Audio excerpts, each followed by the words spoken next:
அதற்கு விதிகள் இருக்கின்றது. அந்த விதிப்படிதான் ஒவ்வொரு நிகழ்வுகளும் நடைபெற்றுக் கொண்டிருக்கின்றது. முன்னாள் முதலமைச்சர் எதிர்க்கட்சி தலைவர் அவர்களுக்கு தெரியாமலா இருக்கின்றது? அப்ப தெரிந்தும் புறக்கணிக்க வேண்டும், மாண்பை குறைக்க வேண்டும், மதிப்பை குறைக்க வேண்டும் என்பது தொடர்ந்து செயல்படுவது. இன்று ஒரு நாள் மட்டும் அவர்கள் இந்த அவை நடவடிக்கையில் ஈடுபடக்கூடாது என்று அவர்களை வெளியேற்றம் செய்திருக்கின்றேன்.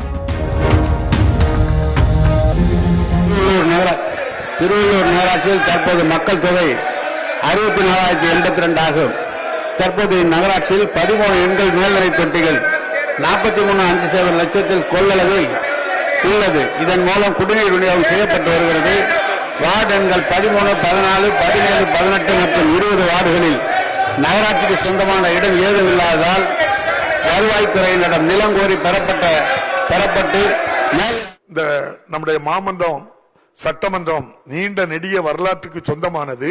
நினைத்த நேரத்தில் நினைத்தவர்கள் எல்லாம் எழும்பி பேசுவதில்லை. அதற்கு விதிகள் இருக்கின்றது. அந்த விதிப்படிதான் ஒவ்வொரு நிகழ்வுகளும் நடைபெற்றுக் கொண்டிருக்கின்றது.